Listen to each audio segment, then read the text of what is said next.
Siva media நண்பர்கள் அனைவருக்கும் வணக்கம். கடந்த வீடியோவில் அவினாசி ரிதன்யாவை பற்றிய ஒரு செய்தியை நான் சொல்லும்போது கோவையிலிருந்து வந்திருந்த என்னுடைய இதழியல் துறை நண்பர் ரொம்ப சாதாரண நிலையில் இருந்த அவரை பார்த்து அவருக்கு நேர்காணல் கொடுக்க ரிதன்யாவுடைய பெற்றோர்கள் மறுத்துட்டாங்க அப்படிங்கிறத பற்றி சொல்லியிருந்தேன். இருந்தாலும் அவரோட பேசும்போது ஒரு 4-5 செய்திகளை சொல்லியிருக்காங்க. அந்த 4-5 செய்திகளையும் ரிதன்யாவுடைய தம்பி ஆஸ்திரேலியாவிலிருந்து இப்போ திரும்பி வந்திருக்கிற அந்த தம்பியும் பல யூடியூப் சேனல்களில் நேர்காணலாக கொடுக்கும்போது சொல்லியிருந்தார். பொதுவான குற்றச்சாட்டுகள் அதாவது கவின் குடும்பத்தார் மீதான பொதுவான குற்றச்சாட்டுகள். அதில் முக்கியமான ஒரு குற்றச்சாட்டுன்னு பார்த்தோன்னா, இவங்க கேட்ட கார்கள் எல்லாமே 1.5 கோடி ரூபாய் 1 கோடி ரூபாய்க்கு மேல் மதிப்புடைய கார்களை தான் வரதட்சணையாக கேட்டாங்க அப்படிங்கிற ஒரு குற்றச்சாட்டை சொல்லியிருந்தாங்க. இதை தான் கோவையிலேருந்து வந்திருந்த என்னுடைய நண்பர்கிட்டையும் சொல்லியிருந்தாங்க. அவர் என்கிட்ட பகிர்ந்துட்டார். இதை பற்றி நான் மணமகன் தரப்பார்கிட்ட பேசும்போது மேலோட்டமாக இதை பற்றி கேட்கும்போது, இல்லை உள்ளபடியே எங்கள் பையன் அந்த மாதிரி கார் கேட்கல, அவன் விருப்பப்படி ஒரு 15 லட்சத்துலேருந்து 20 லட்ச ரூபாய்க்குள்ள ஒரு கார் இருந்தால் போதும், அதை விட பெரிய கார் வேணாம். நீங்கள் அப்படி ஒரு காரை 1 கோடி 1.5 கோடிக்கு வாங்கி கொடுத்தாலும் அதுக்கான இன்சூரன்ஸ் தொகையே வருஷத்துக்கு 4 லட்ச ரூபா வரும். அது தேவையில்லாத வீண் செலவு. நான் ஏற்கனவே வச்சுருக்கிற கார் மாதிரி சின்ன காராக இருந்தால் போதும் அப்படின்னு தான் கேட்டான். ஆனால் அவங்க அப்பா தான் முடியாது, என் மகன் சாதாரண கார் 10 லட்ச ரூபா 15 லட்ச ரூபா கார்லாம் போக மாட்டான், பெரிய காராக நான் வாங்கி கொடுப்பேன், அது என்னுடைய விருப்பம் அப்படின்னு சொல்லிட்டாரு.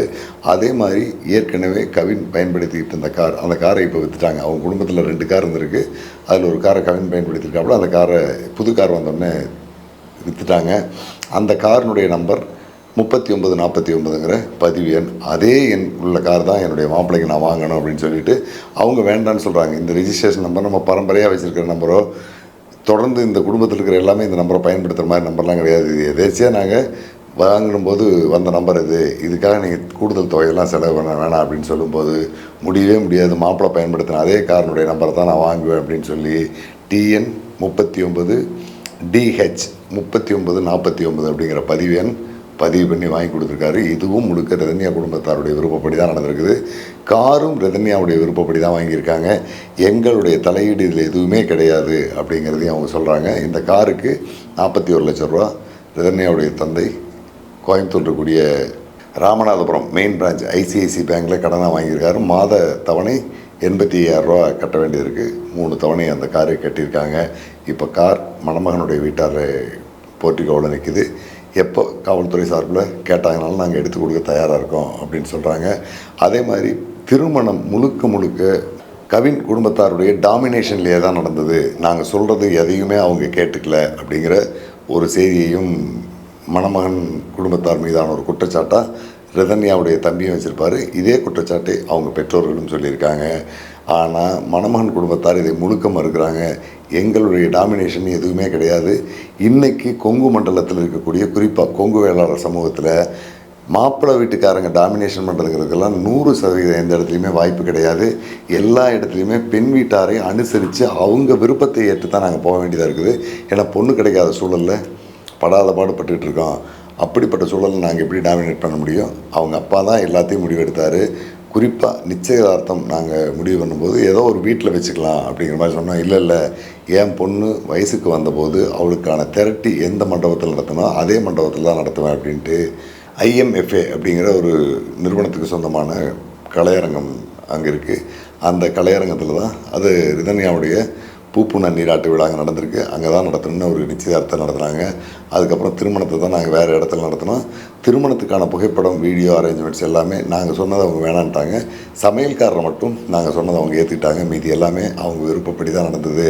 குறிப்பாக திருமணத்தன்னைக்கு எந்த விதமான ஃப்ளெக்ஸ் பேனரோ மற்றதோ பெருசாக நம்ம வைக்க வேணாம். மணமகன் என்ன வச்சோம்னா மாமா மச்சான் சொந்தக்காரன் மண்ணன் தம்பி பங்காளின்னு ஆளாளு கொண்டாந்து ஃப்ளெக்ஸ் பேனர் வச்சுருவாங்க. தெருவம் ஆரம்பத்துலேருந்து எல்லை வரைக்கும் வெறும் ஃப்ளெக்ஸாக போயிட்டுருக்கோம். அது மாதிரி வேண்டாம். நாங்கள் நீண்ட காலமாக ஒரு 50 ஆண்டு காலமாக காங்கிரஸ் கட்சியில் இருக்கிற குடும்பம்னாலுமே எந்த அரசியல் சார்ந்த விளம்பரமும் இல்லாமல் மணமகன் மணமகள் வீட்டார் மட்டும் இருக்கிற மாதிரியான படம் வச்சுக்குவோம் அப்படின்னு சொன்னோம்.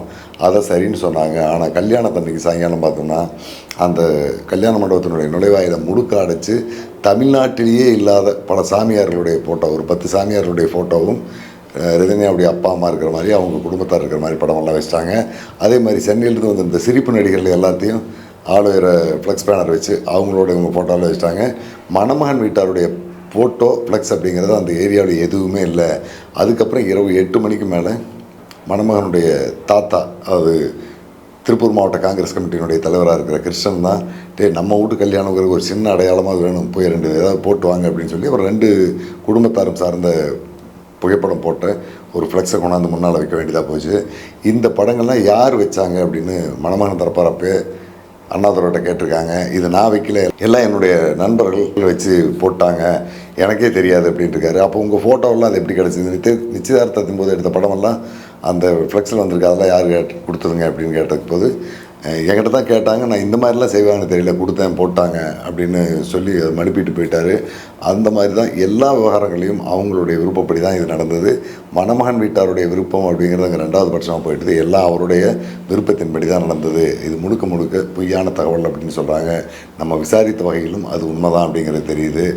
அதே மாதிரி என்னுடைய மகளுக்கு பல கோடி ரூபா செலவு பண்ணி நாங்கள் திருமணம் செஞ்சு வச்சோம். திருமண செலவு மட்டும் 1.5 கோடி ரூபா ஆச்சு அப்படிங்கிற மாதிரி எல்லாமே ரிதன்யாவுடைய பெற்றோர்கள் பல நேர்காணல்களில் சொல்லியிருப்பாங்க.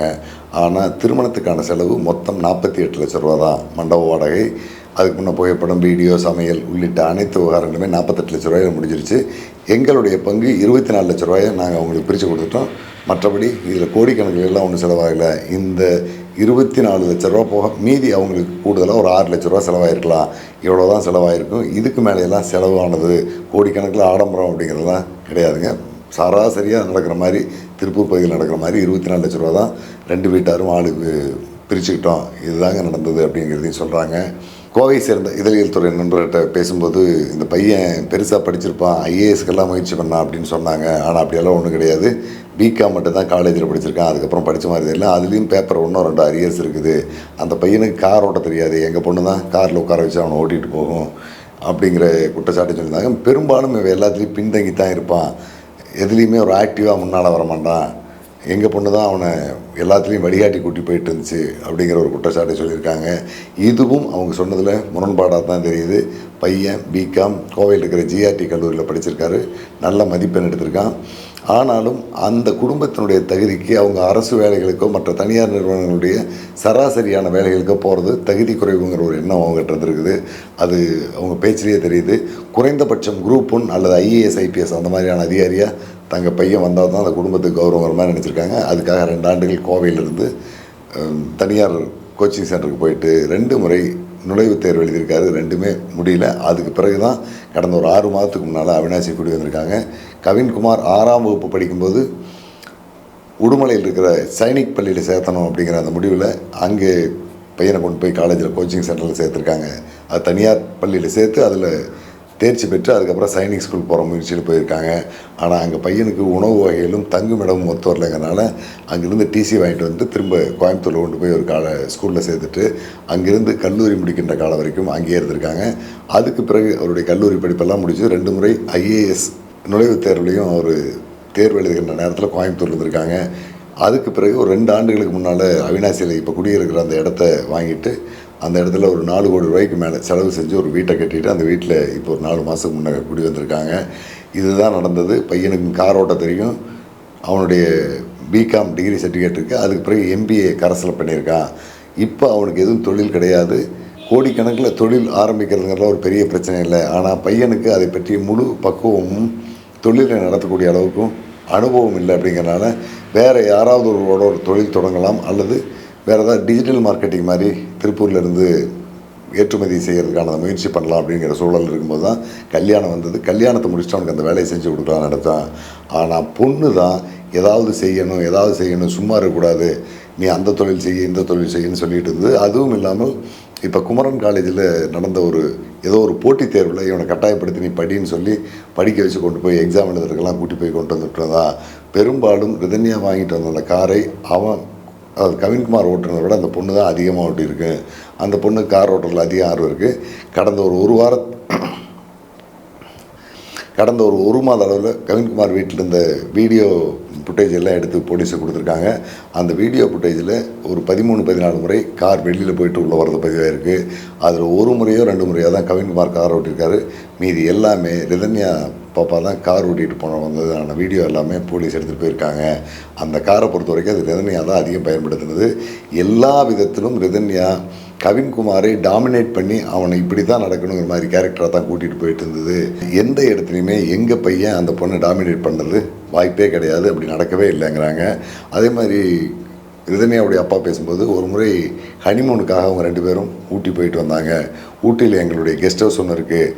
அந்த கெஸ்ட் ஹவுஸில் போய் அவங்க தங்கியிருக்கும் போதும் அங்கிருந்த வேலைக்காரங்க பக்கத்தில் இருந்த ஆளுகிட்ட எல்லாமே இந்த கெஸ்ட் ஹவுஸ் உங்கள் அப்பாவுடையதா, இது சுற்றி எத்தனை ஏக்கர் எஸ்டேட் இருக்குது, இங்கே ஏக்கர் எவ்வளோ ரேட்டுக்கு போகுது அப்படிங்கிறத விசாரித்தான். பண பேயாக இருக்கான் அந்த பையன் அப்படிங்கிற மாதிரி ஒரு குற்றச்சாட்டு சொல்லியிருக்காங்க. ஆனால் உள்ளபடியே ஒரு நாள் ஊட்டி போயிட்டு வந்திருக்காங்க. ஆனால் இரவு எதுவும் அங்கே தங்கின மாதிரி தெரியல. காலையில் போயிட்டு மாலையில் வந்துட்டாங்க. அதே மாதிரி ரிதன்யாவுடைய அப்பாவுக்கு அங்கே எஸ்டேட் இருக்கா இல்லையான்னு தெரியல. ஒருவேளை வாடகைக்கு ஏதாவது ஒரு ஓய்வு விடுதி மாதிரி அவர் எடுத்து வச்சுருந்துருக்கலாம். அதை பற்றி எங்களுக்கு முழுமையாக தெரியல. ஆனால் பையன் அந்த மாதிரி தொழில் தொடங்கணும், பணம் சம்பாதிக்கணுங்கிற ஆர்வம் உள்ள கேரக்டர் கிடையாது. அவன் இருக்கிறத அனுபவிச்சாவே போதும் அப்படிங்கிற நிலைமையில் இருந்த பையன் தான். அதுவும் அது முழுமையான உண்மை இல்லை அப்படிங்கிறத சொல்கிறாங்க. அதே மாதிரி கவின்குமார் குடும்பத்தாரோடு இந்த பொண்ணு ரிதன்யாவை பழக விடாமல் அவங்க வீட்டுக்குள்ளேயே அடைச்சி வச்சுக்கிட்டு இருந்தாங்க. வெளியில் எங்கேயும் கூட்டி போகல. வெளி உலக தொடர்பே எல்லாமே இவங்க ஒரு தனித்த நிலையில் வாழ்ந்த ஒரு குடும்பமாக இருந்தாங்க. இது எங்கள் பொண்ணுக்கு பலவிதமான மன உளைச்சலை ஏற்படுத்தியிருக்கு அப்படிங்கிற ஒரு குற்றச்சாட்டை மணமகள் குடும்பத்தார் சொல்கிறாங்க. ரிதன்யாவுடைய தம்பியும் அந்த குற்றச்சாட்டை சொல்லியிருப்பார். இதை பற்றி நம்ம விசாரிக்கும்போது இல்லை, இது முழுக்க முழுக்க போய் கல்யாணம் ஆன ஒரு 14-15 நாள்லேயே அந்த பொண்ணு அவங்க வீட்டுக்கு போயிட்டு திரும்ப ஒரு 15 நாள் கழிச்சு தான் வந்தான். அதுக்கு பிறகு எங்களுடைய உறவினர்கள், அதாவது கொங்கு நாட்டில் இருக்கக்கூடிய அந்த சமூகம் சார்ந்த பழக்க வழக்கம், அதுவும் இல்லாமல் அங்கே இருக்கிற எல்லா சமூகத்திலுமே இருக்கிற ஒரு வழக்கம் என்ன பார்த்திங்கன்னா, திருமணமான தம்பதிகளுக்கு உறவினர்கள் எல்லாமே ஒவ்வொருத்தருடைய வீட்டுக்கு கூப்பிட்டு விருந்து செஞ்சு போடுறதுங்கிறது வழக்கம். அந்த விருந்து ஒவ்வொரு உறவினர்கள் வீட்லேயும் 1 நாள் 2 நாள் தங்கிட்டு வர மாதிரி இருக்கும். அந்த மாதிரி எங்களுடைய குடும்பத்தில் பல விருந்துகளுக்கு இவங்க 2 பேர் போயிட்டு வந்தாங்க. எல்லா விருந்துக்குமே ரிதன்யா இயல்பாக போயிட்டு சந்தோஷமாக தான் போயிட்டு வந்துட்டு இருந்தாங்க. குறிப்பாக ரிதன்யா தற்கொலை பண்ணுறதுக்கு ஒரு 15 நாளைக்கு முன்னால் எங்கள் உறவினர்கள் ஒரு 40 பேர் கொண்ட ஒரு பெரும் குழுவே திருப்பதி கோயிலுக்கு போயிட்டு வந்தாங்க. டிரைவரோட 41 பேர். அதில் ரிதன்யாவுடைய அப்பா அம்மாவையும் வர சொல்லி நாங்கள் சொல்லியிருந்தோம். அவங்களும் வரதா சொல்லியிருந்தாங்க. அவங்களுக்கான இடவசதிகளும் நாங்கள் ஏற்பாடு பண்ணியிருந்தோம். ஆனால் கடைசி நேரத்தில் சென்னையில் ஒரு வழக்கு இருக்குது, வர முடியாதுன்னு ரிதன்யா அவங்க அம்மா சொன்னதுனால அவங்கள விட்டுட்டு எங்களுடைய குடும்பத்தார், அதாவது கவின்குமாருடைய உறவினர்கள் 40 பேர் திருப்பதி போயிட்டு 2 நாள் தங்கியிருக்காங்க. திருப்பதி கடைவீதியில் பொருள் வாங்கும்போது எல்லாரோடவும் ரொம்ப கலகலப்பாக ரொம்ப யதார்த்தமாக சிரித்து பழகிட்டு அவங்க குடும்பத்தில் இருக்கக்கூடிய அந்த வயதை ஒத்த பொண்ணுங்களோடு ரிதன்யா ரொம்ப சாதாரணமாக சிரித்து பழகிட்டு இருந்தா. ஒரு நாள் கூட அவங்க 2 பேருக்கு இடையில், அதாவது கவின்குமார் ரிதன்யா 2 பேருக்கு இடையில் தாம்பத்தியம் இல்லை, 2 பேருக்கும் ஒரு இணக்கம் இல்லாத சூழல் போகுது, அவங்களுக்குள்ள ஒரு பிணக்கு இருக்குது, ஊழல் இருக்குது அப்படிங்கிறது ஒரு துளி வெளியில் தெரியாத அளவுக்கு அந்த பொண்ணு இயல்பாக நடந்துக்கிட்டு இருந்தா. இன்னொன்று, இந்த விவகாரங்கள் எல்லாமே கவின் கற்றுக் கொடுக்குற அளவுக்கு அவன் வயதில் மூத்தவனோ கற்றுக்கிற அளவுக்கு இந்த வயதில் குறைவதோ இந்த பொண்ணு கிடையாது. உள்ளபடியே சொல்ல போனோம்னா கவின்குமாரை விடவும் 3 மாதங்கள் வயதில் மூத்தது ரிதன்யா. அவனை விட அந்த பொண்ணு மெச்சூரிட்டியாக இருந்தா. குறிப்பாக கொங்கு நாட்டில் பெரும்பாலும், கொங்கு நாடு மட்டுமல்ல ஒட்டுமொத்த தமிழ்நாடு முழுக்கவுமே பையனை விடவும் பொண்ணுக்கு ஒரு 2 வயசு 3 வயசு குறைவாக தான் பெரும்பாலான பெற்றோர்கள் பொண்ணு பார்ப்பாங்க. ஆனால் எங்கள் பையனுக்கு தலையில் முடி கட்டிக்கிட்டு இருந்தது, ஜாதகம் செட் ஆகாமல் போனது, இந்த மாதிரியான சிக்கல்களில் எதுவாக இருந்தாலும் பரவாயில்ல, பக்கத்தூர் பொண்ணு கிடைச்சா போதும் அப்படிங்கிற முடிவில் அவங்க பெற்றோர்கள் முடிவு எடுத்து இந்த பொண்ணை கட்டிட்டாங்க. எல்லா விதத்திலும் முதிர்ச்சியும் பக்குவமும் அனுபவமும் அந்த பொண்ணுக்கு தான் அதிகம். வயதில் மூத்தது மாதிரி அது அனுபவத்துலேயும் மூத்த பொண்ணாக இருந்தது. எங்கள் பையன் கொஞ்சம் அந்த பொண்ணை விட அடங்கித்தான் நடந்துக்கிட்டு இருந்தான் அப்படிங்கிற செய்தியும் சொல்கிறாங்க. இதுவும் 100% உண்மையாக தான் தெரியுது. அதே மாதிரி ரிதன்யாவுடைய அன்றாட வழக்கம் என்ன, காலையில் 5:30 மணி 6 மணிக்கெல்லாம் எந்திரிச்சு குளிச்சுட்டு வீட்டில் இருக்கிற பூஜை அறையில் 3-4 விளக்கேற்றி சாமி கும்பிட்றது அந்த பொண்ணுடைய வழக்கம். மதியம் மாலை என 3 வேளையும் வீட்டில் பூஜை பண்ணி சாமி கும்பிடுவேன். ஆனால் இந்த பையன் கவின்குமார் குளிக்கவே மாட்டான். காலையில் 10-10:30 மணிக்கு தான் தூங்கி எந்திரிப்பான். எந்திரிச்சோடனே குளிக்கிறது அவனுடைய வழக்கம் கிடையாது. எங்கேயா வெளியில் போனால் தான் குளிப்பான். ஒரு நாளைக்கு 2 முறை 3 முறை குளிச்சுக்கிட்டு இருந்தேன். எங்கள் பொண்ணுக்கும் அந்த பையன் குளிக்காமே இருந்ததுக்கும் இடையில் அடிப்படையிலேயே ஒரு முரண்பாடு இருந்திருக்கு. இதெல்லாம் எங்களுக்கு முன்னே தெரியல அப்படின்னு ஒரு வருத்தப்பட்டிருக்காங்க. ஆனால் கவின்குமார் குடும்பத்தார் இதை முழுக்க மறுக்கிறாங்க. காலையில் 7-7:30 அப்படிங்கிற அளவில் அவன் எந்திரிச்சிடுவான். எந்திரிச்ச உடனே குளித்து சாமி கும்பிட்டுட்டு சந்தனம் வைக்காமல் அவன் வீட்டுக்கு ஹாலுக்கு கூட வரமாட்டான். அந்தளவுக்கு ஒரு ஒழுக்க நெறியோடு இருந்த பையன். நீங்கள் எந்த ஃபோட்டோவில் அவனை எங்கே வெளியில் பார்த்துருந்தாலும் சந்தன பொட்டு இல்லாமல் இருக்க மாட்டான். அந்த அளவுக்கு ஒரு நெறியோடு வாழ்ந்துக்கிட்டு இருந்த குடும்பம். அவங்க சொல்கிறது முழுக்க பொய் அப்படிங்கிறாங்க. அதே மாதிரி ரிதன்யா குடும்பத்தார் சொல்லக்கூடிய இன்னொரு முக்கியமான குற்றச்சாட்டுன்னு பார்த்திங்கன்னா, தற்கொலை செய்வதற்கு முதல் நாள், அதாவது கடந்த ஜூன் மாதம் 27ஆம் தேதி அன்றைக்கி சாயங்காலம் ஒரு 7 மணிக்கு கவின்குமாருடைய உறவினர், அந்த உறவினர் யாருன்னா கவின்குமாருடைய தாத்தா கிருஷ்ணனுக்கு அக்கா மகன், அவர் விருந்துக்கு கூப்பிட்றதுக்காக வந்திருக்காரு. அவர் இந்த பொண்ணு மாப்பிள்ளைக்கு மட்டும் விருந்து போடாமல் இன்னும் 2 பொண்ணு மாப்பிள்ளை அவங்களுடைய உறவினர்கள் கிட்டத்தட்ட ஒரு 60 பேருக்கு 29ஆம் தேதி ஞாயிற்றுக்கிழமை அன்றைக்கி விருந்து போடுறதுக்கான திட்டமிடுதல் வச்சுருக்காரு. அதனால் பல ஊர்கள்லேயும் போய் அவங்களுடைய சொந்தக்காரங்களை எல்லாம் கூப்பிட்டு 2 பொண்ணு மாப்பிள்ளையும் அந்த விருந்துக்கு கூப்பிட்டு ரிதன்யாவையும் கவினையும் கூப்பிட்டு போகிறாரு. கவின் மட்டும்தான் வீட்டில் இருக்கார். ரிதன்யா அவங்க அம்மா வீட்டில் போய் இருக்கிறதா சொல்கிறாங்க. அதுக்கப்புறம் அம்மா வீட்டுக்கு போகிறதுக்கு ஃபோன் பண்ணுறாரு. அப்போ அண்ணாதுரை, நான் பாலக்காட்டுக்கு பாப்பாவை கூப்பிட்டு வந்திருக்கேன், சாயங்காலம் ஒரு 6:30 மணிக்குள்ள நான் வந்துடுவேன், வந்துட்டு கூப்பிட்றேன் பிரதர்னு சொன்னாராம். 6:30 மணிக்கு அவர் அங்கேருந்து வந்ததுக்கு பிறகு நாங்கள் வந்துட்டேன்னு சொல்லியிருக்காரு. அதுக்கு பிறகு இந்த க்ரீன் பார்க் நாகராஜ் அப்படிங்கிற கவின்குமாரோடைய உறவினர் அங்கே வீட்டுக்கு போயிருக்காங்க. வீட்டுக்கு போகும்போது அவங்க உறவு முறையில் பெரியப்பா அப்படின்னு தான் அந்த ரிதன்யா கூப்பிடுவாப்லையா. பெரியப்பா நாங்கள் உங்கள்கிட்ட கொஞ்சம் நேரம் பேசணும்னு சொல்லிச்சு. அப்போ ரிதன்யாவும் அந்த க்ரீன் பார்க் நாகராஜும் கிட்டத்தட்ட 2 மணி நேரம் பேசிட்டு போனாங்க. அவங்க பேசிட்டு போய் இந்த குடும்ப பிரச்சனைகள், அவன் எந்த மாதிரியான டார்ச்சர் பண்ணால், அவங்க எந்த மாதிரியான வரதட்சணை கொடுமையெல்லாம் பண்ணாங்கிறத எங்கள் பொண்ணு தெளிவாக சொல்லியிருப்பா. அந்த நேரத்தில் க்ரீன் பார்க் நாகராஜ், நீங்கள் கொஞ்சம் வெளியில் இருக்குன்னு சொன்னால், எங்கள் பாப்பாவும் என்னென்ன வெளியில் இருக்குன்னு சொன்னதுனால நான் என்னுடைய வேலையாக வெளியில் போயிட்டேன். நான் வீட்டுக்கு வரும்போது அவங்க 2 மணி நேரத்துக்கு மேலே பேசியிருந்தாங்க. போகும்போது நாகராஜ், நீ கவலைப்படாதம்மா, நான் எல்லாத்தையும் புரிஞ்சுக்கிட்டேன், எல்லாத்தையும் சொல்கிறேன், அவங்க தரமாக நான் மன்னிப்பு கேட்டுக்கிறேன், இந்த பிரச்சனையை சீக்கிரமாக முடிச்சிடலாம், நான் அங்கே போய் பேசுகிறேன், நீ கவலைப்படாத, நீ இப்போ எடுத்திருக்கிற முடிவு நிச்சயமாக உங்கள் பெற்றோர்களை பாதிக்கும், இது சீக்கிரம் முடிகிற விஷயம் கிடையாது அப்படிங்கிற மாதிரி அந்த பொண்ணுக்கு ஆறுதல் சொல்லிவிட்டு, பெற்றோர்களுடைய நலனையும் அவங்களுடைய மான மரியாதையும் பார்த்து முடிவெடு அப்படின்னு சொல்லிட்டு போனார். போனவர் அன்றைக்கி இரவே அங்கே போய் சொன்னாரோ அல்லது மறுநாள் காலையில் போய் அவங்க வீட்டில் சொன்னாரோ தெரியல. அந்த தகவல் அவர் போய் அங்கே காலையில் ஒரு 9 மணிக்கு பேசியிருக்கணும். அதுக்கு பிறகு இவர் சொன்ன அந்த குற்றச்சாட்டுகள், அதாவது ரிதன்யா அந்த பெரியப்பான்னு சொன்ன க்ரீன் பார்க் நாகராஜ்கிட்ட பேசின செய்திகளை அவங்க கவின்குமார் குடும்பத்தோடு போய் பேசியிருக்காரு. அதை கேட்டுட்டு கவின்குமார் குடும்பத்தினர் ரிதன்யாவுக்கு ஃபோன் பண்ணி ஏதோ பிரச்சனை கொடுத்துருக்காங்க. அந்த பிரச்சனையினால தான் கோயிலுக்கு போன ரிதன்யா லட்சுமி நரசிம்மர் கோயில்லையும் மொண்டிப்பெருமாள் கோயில்லையும் பேசும்போது அழுதுகிட்டு ஒரு 2-3 மணி நேரம் பேசியிருக்குது. இவங்க ஃபோனில் கொடுத்த த்ரெட்டன் அல்லது டார்ச்சர் அல்லது வேறு விதமான தொல்லை காரணமாக தான், அல்லது உண்மை அவங்களுடைய குணநலன், அதாவது கவின்குமார் குடும்பத்தாருடைய சுயரூபம் எல்லாமே அவங்களுக்கு தெரிஞ்சிருச்சு அப்படிங்கிறதுனால ஏதோ ஒரு விதமான த்ரெட்டன் கொடுத்துருக்காங்க. அதனால தான் எங்கள் பொண்ணு இந்த மருந்தை குடிக்கிற முடிவை எடுத்திருக்கா அப்படிங்கிற ஒரு குற்றச்சாட்டை சொல்லியிருந்தாங்க. இது கோவையை சேர்ந்த பத்திரிகை நண்பர்கிட்டையும் சொல்லியிருக்காங்க. இன்னும் அவங்க பேசக்கூடிய பெரும்பாலான சமூக ஊடகங்களில் இந்த குற்றச்சாட்டை சொல்கிறாங்க. இதை பற்றி என்ன நடந்ததுங்கிறத தெரிஞ்சுக்கிறாங்க. நம்ம க்ரீன் பார்க் நாகராஜனையும் பார்த்தோம். கிட்டத்தட்ட 2 மணி நேரம் அவர் எங்கிட்ட பேசினாலும் இது பிரச்சனைக்கு தீர்வு காணக்கூடிய விஷயம் அல்ல. இப்போ சமூக ஊடகங்களில் வந்துட்டு இருக்கிற செய்திகள் எல்லாமே முழுக்க எங்களை கேவலப்படுத்துகிற மாதிரியும், எங்கள் குடும்பத்தாரை ஒரு கொடூரமானவன், பணத்தாசை பிடிச்சவங்க மாதிரியான தோட்டத்தில் வந்துட்டுருக்கு. எங்கள் வக்கீல் மற்றவங்களாம் இதை பற்றி பேச வேணாம்னு சொல்லிட்டாங்க. நான் தயவுசெய்து பேச மாட்டேங்கன்னு தான் சொன்னார். ஆனாலும் அவரோட நம்ம தொடர்ந்து பேசுனதில் அந்த பொண்ணு சொல்லியிருக்கிற 3 சார்ஜ் மட்டும்தான் முழுமையாக சொன்னதாக தெரியுது. ரிதன்யாவுடைய குற்றச்சாட்டுன்னு பார்த்திங்கன்னா, முதல் குற்றச்சாட்டு, கவின் அப்பா முழுக்க என்னை டாமினேட் பண்ணுறாரு, அவருடைய கட்டுப்பாட்டில் தான் நாங்கள் வாழணும்னு நினைக்கிறாரு, என்னுடைய ப்ரைவசியில் தலையிடுறாங்க அப்படிங்கிற ஒரு குற்றச்சாட்டு சொல்லியிருக்கு. அதுக்கு உதாரணமாக என்னமா நடந்ததுன்னு அவர் கேட்டிருக்காரு. கேட்கும்போது, ஒரு நாள் நான் எங்கள் வீட்டுக்கு வந்துட்டு இரவு இங்கேருந்து கவின்குமார் வீட்டுக்கு போனோம். போகும்போது அவருக்கு திருப்பூரில் ஏதோ ஒரு வேலை இருக்குது, அங்கே போயிட்டு போகலாம் அப்படின்னு சொன்னார். சரி போகலான்னு நாங்கள் காரில் கிளம்பி போனோம். திருப்பூர் போயிட்டு நாங்கள் திரும்பி வரும்போது மணி 8:30க்கு மேலே ஆயிடுச்சு. ஹோட்டலில் சாப்பிட்டு போயிடலாம் அப்படின்னு கவின்குமார் சொன்னார். நான் அப்போ காலில் செருப்பு போடாமல் போயிட்டேன். செருப்பு இல்லாமல் கார்லேருந்து இறங்கி போய் ஹோட்டலில் சாப்பிட்டது சரியாக இருக்காது, வீட்டுக்கே போயிடலாம் அப்படின்னு சொல்லிட்டு நாங்கள் வீட்டுக்கு போனோம். வீட்டுக்கு போகும்போது ஈஸ்வரமூர்த்தி அந்த ஹாலில் உட்காந்துட்டு இருந்தார். நான் போன உடனே என்னை கூப்பிட்டு சாப்பிட்டையான்னு கேட்டார். நாங்கள் சாப்பிட்டேன்னு சொல்லிவிட்டு நான் மேலே போயிட்டேன். அதுக்கு பிறகு ஒரு 20 நிமிஷம் கழித்து வெளியிலேருந்து கவின் கேரி பேக்கில் டிஃபன் பார்சல் எடுத்துகிட்டு மேலே வந்திருக்காப்புல. என்னடா பாப்பா சாப்பிட்டு போனேன்னு சொல்லிச்சு, நீ சாப்பிட்ட டிஃபன் எடுத்துகிட்டு போகிற, எதுக்கடா இதுன்னு கேட்டிருக்காரு. இல்லைப்பா நாங்கள் சாப்பிடல, இனிமையாக தான் சாப்பிட போகிறோன்ருக்கு. சரி கொண்டு டைனிங் ஹாலில் வச்சுட்டு பாப்பாவை கூப்பிட்டு இங்கே கீழே உட்காந்து சாப்பிடுங்க அப்படின்னு சொல்லி தான் இருக்காரு. இவங்க கவின் எதுவும் பேசாமல் இருக்கும்போதே ரிதன்யா கீழே வாமான்னு அதட்டலாம் சத்தம் போட்டார். நான் கீழே இறங்கி போனேன். அதாவது நான் ட்ரெஸ் எல்லாம் மாற்றிட்டு நைட்டில் இருந்தவ திரும்ப ட்ரெஸ் எல்லாம் போட்டு கீழே இறங்கி போனால், என்னம்மா அது பெட்ரூம்லாம் போய் உட்காந்து சாப்பிட்டுட்டு நல்ல வழக்கம் கிடையாது, டைனிங்லேயே சாப்பிடுங்க. நான் முதல்லையே உன்னை சாப்பிட்டேன்னு கேட்டேன், சாப்பிட்டேன்னு சொன்னீங்க, எதுக்கு போய் சொன்னேன்? இனிமேல் இந்த மாதிரிலாம் செய்யக்கூடாது, கீழேயே சாப்பிடுங்க. வேணா நான் வாங்கிட்டு வர சொல்லியிருப்பேன், இல்லை நான் ஆளை வாங்கிட்டு வர சொல்லியிருப்பேன், எதுக்காக அவன் திரும்பி போய் வாங்க வேண்டியதாக இருக்குது? வீட்டில் சொல்லியிருந்தீங்கன்னா இங்கேயே செஞ்சுருக்கலாம்ல அப்படிங்கிற மாதிரி அவர் சொன்னார். இது எனக்கு பிடிக்கல அப்படிங்கிற ஒரு குற்றச்சாட்டை அவர் க்ரீன் பார்க் நாகராஜ் சொல்லியிருக்கு.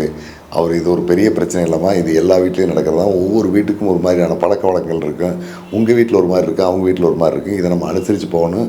நீ சொல்கிற இந்த குற்றச்சாட்டெல்லாம் ரொம்ப சாதாரணமான விஷயம், வேறு என்ன நடந்தது அப்படின்னு இருக்காரு. வேற ஒரு பிரச்சனையை பற்றி சொல்லியிருக்கு. நான் வீட்டுக்கு போனோடனே காலையில் 3 விளக்கு போட்டு சாமிக்கு விளக்கேற்றினேன், நல்லெண்ணெய் ஊற்றி நான் விளக்கேற்றினேன். உடனே எங்கள் மாமியார் அங்கேருந்து கத்திக்கிட்டு வந்தாங்க.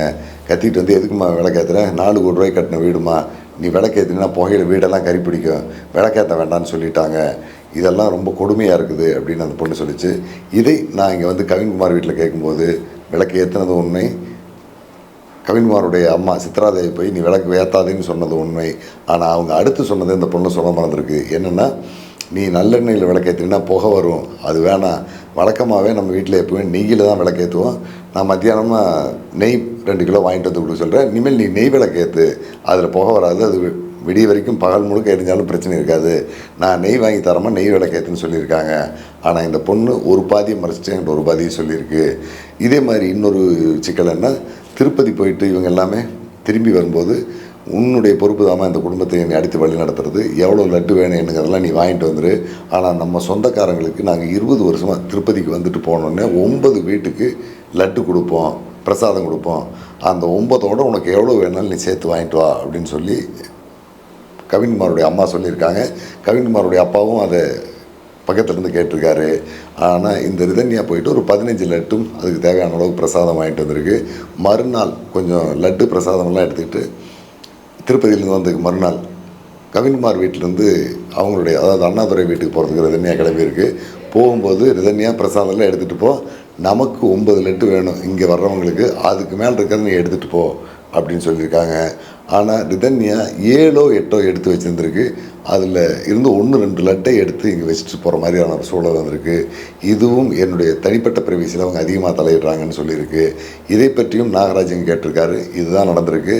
இது எல்லாமே ஒரு ஒன்றுக்கும் உப்புச்சப்பு இல்லாத விஷயம். இதையெல்லாம் காரணம் காட்டி இந்த வீட்டில் என்னால் இருக்க முடியாது, எனக்கு டைவர்ஸ் வாங்கி கொடுத்துருங்கன்னு அந்த பொண்ணு கேட்டுச்சு. ஏமா கல்யாணம் ஆகி 78 நாள் கூட ஆகல, அங்கே என்ன நடந்துன்னு நான் ஒன்றை விசாரிக்கல. இந்த பிரச்சனைகளுக்கெல்லாம் வந்து கணவன் மனைவி பிரிஞ்சு போகிறதுங்கிறது சாத்தியமில்லை. இன்னும் கவின்குமாரோட நீ மெச்சூரிட்டியான பொண்ணு, அவன் கூட கொஞ்சம் அமைதியாக இருக்கிற பையன். இந்த மாதிரியான பிரச்சனைகள் எந்த வீட்டில் போனாலும் இருக்க தான் செய்யும். இதுக்காகலாம் விவாகரத்து வாங்கணுங்கிறது தேவையில்லாது. இது ஒரு பிரச்சனையும் கிடையாது. இது மாதிரி பல பிரச்சனைகள், தலைக்கு மேலே முடிஞ்சு போன பிரச்சனைகள் எல்லாமே பேசி தீர்த்துருக்குறோம். குடும்பம்னா இதெல்லாம் இருக்கத்தான் செய்யும். இதையெல்லாம் நீ தூக்கி போட்டு சந்தோஷமாக வாழ்கிறதுக்கு பாரு. இது வரைக்கும் கிட்டத்தட்ட 78 நாள் நீ சந்தோஷமாக நடந்துருக்க. எல்லா இடத்துலையும் நீ சிரித்து பேசிட்டு எல்லாரோடையும் அன்பாக தானே பழகிட்டு இருந்திருக்கேன். எங்கள் வீட்டுக்கெலாம் வந்திருக்கிறியே, ஏம்மா இந்த மாதிரியான சிக்கல் வந்தது அப்படின்ட்டுருக்கு. ரொம்ப வருத்தமான ஒரு சூழலில், அந்த கண்ணீர் விடக்கூடிய ஒரு சூழலில் எனக்கு திருமண வாழ்க்கையே பிடிக்கல, கவினை எனக்கு பிடிக்கல, அந்த குடும்பம் பிடிக்கல, பெரியப்பாங்கிற முறையில் நான் உங்களை கேட்குறேன், நான் யார்கிட்ட சொல்கிறதுன்னு தெரியல, எங்கள் அப்பா அம்மாட்டையும் சொல்ல முடியல, தயவுசெய்து எனக்கு விவாகரத்தை வாங்கி கொடுத்துருங்க, இனிமேல் நான் அங்கே இருக்க மாட்டேன் அப்படின்ட்டுருக்கு. இல்லைம்மா, ஒரு 10-15 நாள் யோசி. உனக்கு விவாகரத்து வாங்குறதுங்கிறது ஒரு பெரிய பிரச்சனை கிடையாது. 24 மணி நேரத்தில் அவங்ககிட்ட நான் கையெழுத்து வாங்கி கொடுத்துருவேன், அது ஒரு தொல்லை கிடையாது. ஆனால் ஒரு 15 நாள் யோசி. 15 நாளைக்கு பிறகு மீண்டும் இதே நிலையில் நீ இருந்தீங்கன்னா நான் அதுக்கான வேலையை செய்கிறேன்.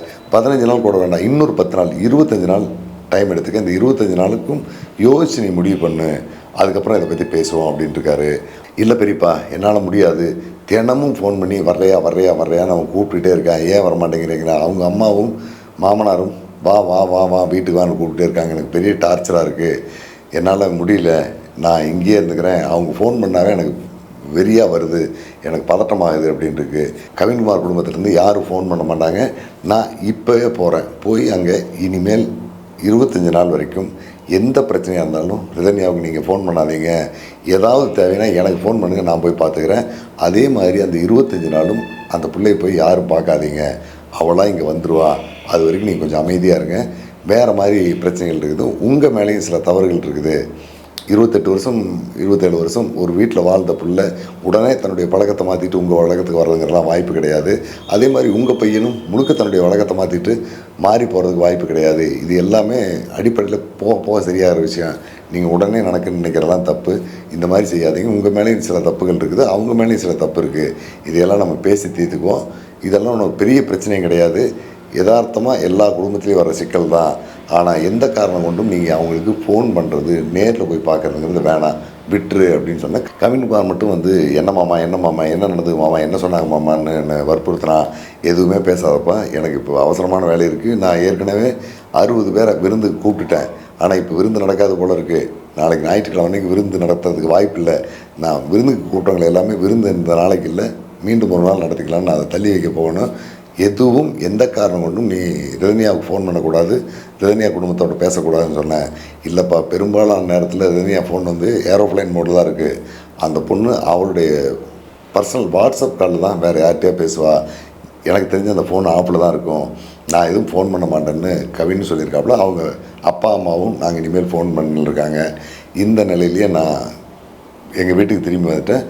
அடுத்த நாள் நடக்க இருந்த அந்த திருமண விருந்து தொடர்பாக நான் யாரெல்லாம் கூப்பிட்டேனோ அவங்களெல்லாம் விருந்து இல்லை, தள்ளி வச்சுக்கோ, இன்னொரு நாள் வச்சுக்கோன்னு சொல்லி இந்த பிரச்சனையை பேசிட்டு போயிட்டுருக்கிறேன். மீண்டும் மறுநாள் காலையிலையும் போய் இந்த விவகாரத்தையெல்லாம் அவங்ககிட்ட பேசிவிட்டு கொஞ்சம் ஒத்தி வைங்க, ஒரு 25 நாள் போகட்டுன்னு சொல்லிவிட்டு ஒரு எக்ரிமெண்ட் சம்மந்தமான ஒரு வேலைக்காக நான் வெளியில் போயிட்டேன்.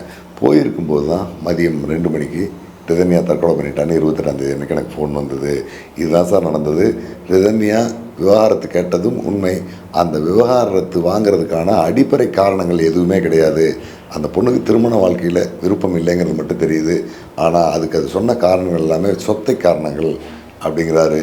ரிதன்யா தற்கொலை செய்கிறதுக்கு நாள் கிரீன் பார்க் நாகராஜ் அவங்க வீட்டில் போய் பேசினதும், ரிதன்யா அவர்கிட்ட தனியாக பேசிக்கிட்டு இருந்ததும், அவர் திரும்பவும் கவின்குமார் குடும்பத்தாரோட போய் பேசினதும் இதுதான் நடந்திருக்குது. இதை கடந்து வேறு எந்த விதமான பெரிய பரிமாற்றங்களும் நடக்கலை. இன்னும் சொல்லப்போனால் ரிதன்யா விவகாரத்து கேட்ட அந்த விவகாரத்தை கவின்குமார்கிட்டையோ அவங்க அப்பா அம்மாக்கிட்டையோ நாகராஜ் சொல்லலை. எல்லாமே ஒரு 25 நாள் தள்ளி இதை பேசிக்குவோம், அதுக்குள்ளே சரியாக தான் நினச்சிருக்காரு. ஆனால் அதுக்குள்ளேயே நிலைமை வேறு மாதிரி முடிஞ்சிருக்குது. இப்போவும் ரிதன்யாவுடைய குடும்பத்தார், அதாவது அண்ணாதுரை ஜெயசுதா தம்பதி, அவங்க தம்பி எல்லாமே நாகராஜ் சொன்ன ஏதோ ஒரு செய்தியை தொடர்ந்து அந்த செய்தியினுடைய ஃபீட்பேக்காக கவின்குமாரோ அவங்க அப்பா அம்மாவோ பேசித்தான் ரிதன்யா தற்கொலை பண்ணியிருக்காங்க அப்படின்னு நம்புகிறாங்க. பெரும்பான்மையான மக்களும் இதுதான் நடந்திருக்குன்னு நினச்சிட்ருக்காங்க. ஆனால் அப்படி எதுவும் இல்லை. கவின்குமார் குடும்பத்தை சேர்ந்த யாரும் அந்த நிகழ்வு நடந்த 28ஆம் தேதி அன்றைக்கி ரிதன்யாவோட பேசலை. ரிதன்யாவோட பேசியிருந்தது எல்லாமே வாட்ஸ்அப் கால்லையும் ரெகுலர் கால்லையும் வீடியோ கால்லையும் பேசுனது எல்லாமே அவங்களுடைய நண்பர்கள் யாரோ ஒருத்தரோடு பேசியிருக்காங்க. அவங்க பெங்களூரை சேர்ந்தவங்க. ஆண் நண்பரா பெண் நண்பரா அப்படிங்கிறது எங்களுக்கு தெரியல. டீட்டெயில் எடுத்துக்கிட்டு இருக்கிறோம். ஓரிரு நாட்களில் வந்துடும். அதுக்கு பிறகு தான் அவங்களோட என்ன பேசுனாங்கிறத நம்ம உறுதிப்படுத்த முடியும் அப்படிங்கிற செய்தியை காவல்துறை தரப்பில் சொல்கிறாங்க. அதே மாதிரி காவல்துறை அதிகாரிகள் முதல் கட்ட விசாரணைக்காக கவின்குமாரையும் அவங்களுடைய பெற்றோர்களையும் கூப்பிட்டு பேசும்போது ரிதன்யாகிட்ட 3 சிம் கார்டு இருக்கும், 2 சிம் கார்டினுடைய நம்பர் எனக்கு தெரியும் அப்படிங்கிறத கவின்குமார் சொல்லியிருக்காங்க. அந்த நம்பர் 2ஐயும் நோட் பண்ணி வச்சுக்கிட்டு டிஎஸ்பி திரும்பவும் கவின்குமாருடைய மாமனார், அதாவது அண்ணாதுரை ஜெயசுதா தம்பதிகளை கூப்பிட்டு விசாரிக்க கூப்பிட்ருக்காரு. அப்போ அவங்க வரல. ஏன்னா மகள் இருந்த அந்த துக்கத்தில் உறவினர்லாம் வீட்டுக்கு வர்றதுனால அவங்க அங்கே இருந்திருக்காங்க. அண்ணாதுரை அவர்களுடைய தம்பி பூபதி தான் வந்திருக்காரு. வந்து அவங்க அண்ணங்கிட்ட கேட்டு ரிதன்யா பயன்படுத்தின 3வது சிம் கார்டுடைய நம்பரை சொல்லியிருக்காங்க. இந்த 3 நம்பரையுமே கொடுத்து அதனுடைய கால் டீட்டெயில் எடுக்க சொல்லியிருக்காங்க. இந்த 3வது நம்பர் பெரும்பாலும் கவின்குமாருடைய குடும்பத்தினர் யாருக்குமே தெரியாமல் அந்த பொண்ணு பயன்படுத்திட்டு வந்ததாக சொல்கிறாங்க. காவல்துறை தரப்பிலும் அந்த நம்பர் இவங்களுக்கு தெரியல, அந்த நம்பரில் அந்த பொண்ணு தன்னுடைய தனிப்பட்ட நண்பர்கள் பலரோட பேசிகிட்டு இருந்திருக்கு அப்படிங்கிறாங்க. ஆனால் அது ஆண் நண்பர்கள் அல்ல, அவங்களுக்கு பெண் நண்பர்களாக தான் இருக்குது அப்படிங்கிற செய்தியும் சொல்கிறாங்க. ரிதன்யா கவின்குமார் இவங்க 2 பேருக்கும் திருமணம் முடிந்து 78 நாட்கள் ஆகியிருந்தாலும் அந்த 78 நாளில் முதல் ஒரு 4-5 நாள்கள் மட்டும் எல்லாருமே கவின்குமாருடைய வீட்டில் இருந்திருக்காங்க. அதுக்கு பிறகு அவங்களுடைய நெருங்கிய உறவினர் ஒருத்தர் புற்றுநோயால் பாதிக்கப்பட்டிருந்த அவர் இறந்து போயிடுறாரு. அதுக்கு பிறகு ஒரு 16 நாள் அந்த குடும்பத்தை சேர்ந்தவங்க எல்லாமே பெரும்பாலும் அந்த உறவினர் வீட்டுக்கு போயிடுறாங்க. இங்கே யாரும் பெரும்பாலும் இருக்கிறதில்ல. அந்த நேரத்தில் கவின்குமார் குடும்பத்தோடு ஏற்பட்ட பிரச்சனையில் ரிதன்யாவும் அவங்களுடைய பெற்றோர் வீட்டுக்கு போயிருக்காங்க. அதுக்கப்புறம் இங்கே வர்றது அங்கே போகிறது, நடுஇரவு 1 மணிக்கு அவங்க அப்பா வந்து 1 முறை கூட்டி போயிருக்காரு. குடும்பத்துக்குள்ளே பிரச்சனை ஏற்பட்டிருக்கு. இதை எல்லாமே கூட்டி கழித்து பார்க்கும்போது மொத்தமாக ரிதன்யா கவின்குமார் வீட்டில் ஒரு 20 நாள் இருந்திருக்கிறதே அதிகம் அப்படிங்கிறது தெரியுது. அதே மாதிரி கவின்குமாரும் ரிதன்யா வீட்டில் போய் அதிக நாள்கள் இருந்ததாக கிடையாது. அந்த வீட்டில் 2 படுக்கை அறைகள் இருந்தாலுமே குளியல் அறை பொதுவான ஒரு அறை தான் இருக்குது. அதனால் எனக்கு அங்கே ப்ரைவசி இல்லைன்னு சொல்லி கவின்குமார் இங்கே வந்து படுக்கிறதும் இங்கே குளிச்சுட்டு அங்கே போகிறதுமா இருந்துகிட்ருக்காங்க. இவங்க 2 பேரும் திருமணம் நடந்து 78 நாள் ஆயிருந்தாலும் கணவன் மனைவியாக அவங்க சேர்ந்திருந்த நாள்கள்னு பார்த்திங்கன்னா ரொம்ப குறைவாக இருக்குது. அந்த குறைவான நாட்களுக்குள்ளும் அவர்களுக்குள்ள எந்த விதமான தாம்பத்தியமும் நடக்கலை அப்படிங்கிறது 100% அறிவியல் பூர்வமாக தெரியுது. அதுக்கு முழுக்க காரணம் ரிதன்யாவுக்கு திருமண வாழ்வில் ஈடுபாடு இல்லை, அல்லது திருமணத்தை விரும்பலை, அல்லது தாம்பத்தியத்தை விரும்பலை. இப்படி என்ன வேணாலும் பொருள் எடுத்துக்கலாம். இது தங்களுடைய பெற்றோர்களுக்கு தெரிஞ்சிடக்கூடாது அப்படிங்கிற எண்ணத்தில் சில அடிப்படையான தகவல்களை அந்த பொண்ணு மறைச்சிருக்கு. அதில் என்ன பார்த்திங்கன்னா, குறிப்பாக கவின்குமார் குடும்பத்தோட ரொம்ப சந்தோஷமாக இருக்கிற மாதிரியும் புருஷனோட ரொம்ப சந்தோஷமாக இருக்கிற மாதிரியும் வெளிப்படையாக நடிச்சிக்கிட்டு இருந்திருக்கு. ஆனால் அந்த பையனை படுக்கை அறையில் பக்கத்தில் கூட சேர்த்தாம தான் போயிருந்திருக்கு. இதை உளவியல் ரீதியாக நம்ம சரி பண்ணிடலாம் அப்படிங்கிற முயற்சியில் சில வேலைகளில், அதாவது அந்த பெண்ணுக்கு உணர்வை ஏற்படுத்தக்கூடிய வகைகள்னு சில அந்த சிலுமிச வேலைகள் எல்லாமே கவின்குமார் செஞ்சதாகவும் காவல்துறையில் சொல்லியிருக்காரு. கட்டிப்பிடிக்கிறது, குளிக்கும்போது கதவை போய் தட்டுறது, இவன் குளிச்சுட்டு இருக்கும்போது அந்த பொண்ணை துண்டு எடுத்துகிட்டு சொல்லி கையை பிடிக்கிறது, போகிற வழியில் முத்தம் கொடுக்கறது, இடுப்பக்கிறது, இந்த மாதிரியான கணவன் மனைவிக்குள்ளே இருக்கிற சின்ன சிலுமிச வேலைகளை கவின்குமார் செஞ்சுருக்காப்புல. இது மட்டும்தான் இந்த பெண் அவனுடைய அத்துமீறலாக சொல்லுது அப்படிங்கிறத நம்மளால் புரிஞ்சிக்க முடியுது. இதை காவல்துறை தரப்பில் 2 தரப்பையும் விசாரித்த சில காவல்துறை நண்பர்கள் சொல்கிறாங்க, இதுதான் அந்த பையன் செஞ்சிருந்த சிலுமிசம் அப்படின்னு சொல்லணுமே தவிர 2 பேருக்கும் தாம்பத்தியம் அப்படிங்கிறது 100% அங்கே நடக்கவே இல்லை. அது ரிதன்யாவுடைய உடலுக்கு ஒரு ஆய்விலையும் ஓரளவுக்கு நம்மளால் நம்ப முடியுது, உறுதிப்படுத்துகிற மாதிரி அமைஞ்சிருக்குது. கிரீன் பார்க் நாகராஜ் கிட்ட ரிதன்யா சொல்லும்போதும் எதுக்கும் பயன்படாத சில காரணங்களான ஒரு 3-4 விஷயங்களை மட்டும்தான் சொல்லியிருக்க தவிர, கவின்குமார் ஆண்மையற்றவன், அவனுக்கு ஆண்மைத்தன்மை இல்லை, அவனால் என்னோட உறவு வச்சுக்கல முடியல அப்படிங்கிற மாதிரி ஏதாவது ஒரு பலமான சாட்சியை சொல்லியிருந்துன்னா அடுத்த நாளே இந்த விவகாரத்தை நாகராஜும் சராசரியாக பேசி முடிச்சிருப்பார். அதே மாதிரி தனக்கு இன்பத்தில் ஈடுபாடு இல்லை, எனக்கு இன்னும் அந்த பக்குவம் வரல அப்படிங்கிறத சொல்லியிருந்தாலும் அவர் அதுக்கான வேலைகளை உடனடியாக செஞ்சுருப்பார். அவர் அதையெல்லாம் செய்யாததுக்கு காரணம் இந்த பொண்ணு விவாகரத்து வேணுங்கிறதுக்காக சொன்ன காரணங்கள் வெறும் சொத்தை காரணங்களாக இருந்ததுனால இதை சரி பண்ணிடலாம் அப்படிங்கிற முடிவில் அவர் போயிருக்காரு.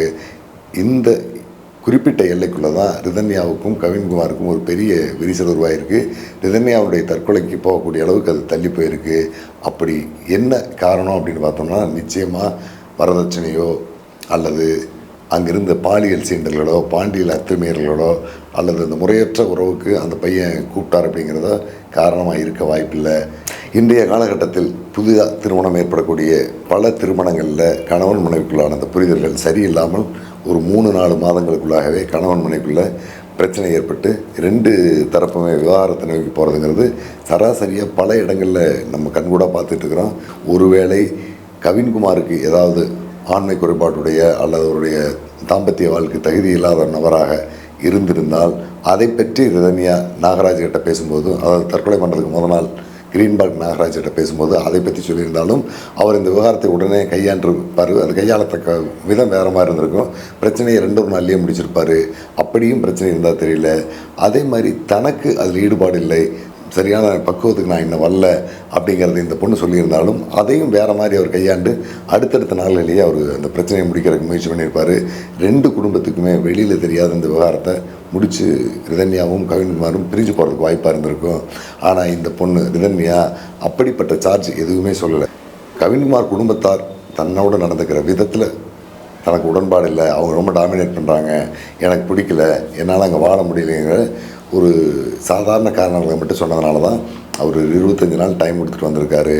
அந்த வகையில் நம்ம கணக்கீடு செய்து பார்க்கும்போது கவின்குமார் தாம்பத்தியத்தில் ஆர்வமாக இருந்த நபராக தான் போலீஸ் விசாரணை தெரியுது.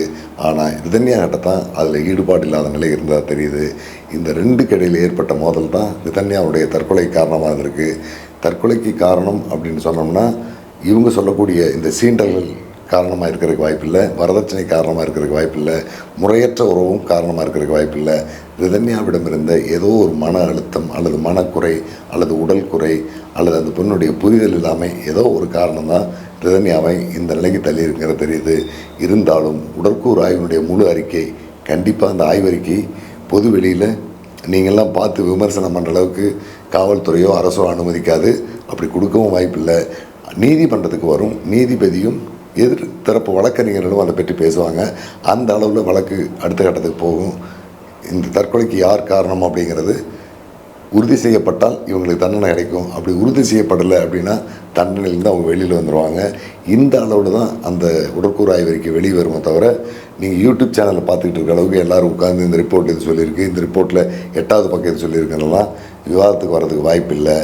இப்போ இருக்கிற நிலையில் பார்க்கும்போது ரிதன்யாவுடைய தற்கொலைக்கு கவின்குமார் குடும்பத்தினர் 75% காரணம் இல்லை அப்படிங்கிறது வெளிப்படையாக தெரியுது. மீதி 25% தான் அந்த குற்றச்சாட்டுக்கு அவங்களோட பொருந்தி வருது.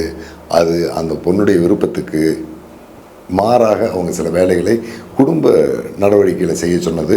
அடுத்ததாக இந்த பையன் கவின்குமார் சில கணவன் மனைவிக்கு இடையிலான அந்த சிலுமிச வேலைகளில் ஈடுபட்டதும் ஒரு காரணமாக சொல்கிறாங்க. ஆனால் அது தற்கொலைக்கு போகிற அளவுக்கான சிலுமிசங்களாலாம் தெரியல. அது சாதாரண கணவன் மனைக்குள்ளான சீண்டல்களாக தான் தெரிஞ்சிருக்கு. அந்த சீண்டல் மூலமாகவாவது இந்த பெண் நம்மளோடு நெருக்கமாக வருவாங்கிற ஒரு முயற்சி அந்த பையன் பண்ணியிருக்கான். வேறு எதுவும் கிடையாதுங்கிறாங்க. எல்லாம் முடிஞ்சு ரிதன்யாவுடைய தற்கொலை முடிஞ்சு அதுக்கு பிறகு கவின்குமாரை கைது பண்ணி சிறைக்கு அனுப்பக்கூடிய அந்த நேரத்தில் காவல்துறை அதிகாரிகள் கவின்குமார்கிட்ட பேசும்போது சொல்லியிருக்கான். டிஎஸ்பி ஆஃபீஸர்லேருந்து ஜிபேரி கோவை சிறைக்கு போகிறதுக்கு முன்னால் சொல்லியிருக்காப்புல, 78 நாள் நிம்மதி இல்லாமல் யார்கிட்டையும் வெளியே சொல்ல முடியாமல் தூக்கமே இல்லாத நாள்களாக ஒரு நாளையை கிடச்சிட்டு இருந்தேன். இனிமேலாவது நான் போய் நிம்மதியாக தூங்க போகிறேன் அப்படின்னு சொல்லிட்டு அந்த தம்பி அங்கேருந்து கோவை சிறைக்கு போயிருக்காப்புல. ரிதன்யாவுடைய தற்கொலைக்கு முழுக்க கவின்குமார் குடும்பத்தார் மட்டும் காரணம் அப்படின்னு சொல்கிறதுல உண்மைத்தன்மை இல்லை. அதற்கு ரிதன்யாவுடைய குடும்பத்தார் காரணமா அப்படின்னா தான் அதுவும் நம்பத்தகுந்ததாகவோ உறுதிப்படுத்தப்பட்டதாகவோ இல்லை. இதையும் கடந்து ரிதன்யாவில் உளவியல் ரீதியான ஏதோ ஒரு தாக்கம் அந்த பொண்ணை தற்கொலைக்கு தள்ளியிருக்கு அப்படிங்கிறத நம்ம அனுமானிக்க வேண்டியதாக இருக்குது. ரிதன்யா சொல்லியிருக்கிற அந்த குற்றச்சாட்டுக்கள், ரிதன்யாவுடைய பெற்றோர்கள் சொல்லியிருக்கிற அந்த குற்றச்சாட்டுக்கள் எல்லாமே உண்மையா, அதனால்தான் ரிதன்யா தற்கொலை பண்ணிட்டாங்களா அப்படிங்கிறத உறுதியாக சொல்லணும்னா அவங்களுடைய உடற்கூறு ஆய்வறிக்கை வரணும். அது வரைக்கும் இது ஒரு அவிழ்க்கப்படாத முடிச்சாத்தான் போயிட்டுருக்குது. என்ன நடந்துங்கிறத பொறுத்திருந்து பார்ப்போம். நன்றி, வணக்கம்.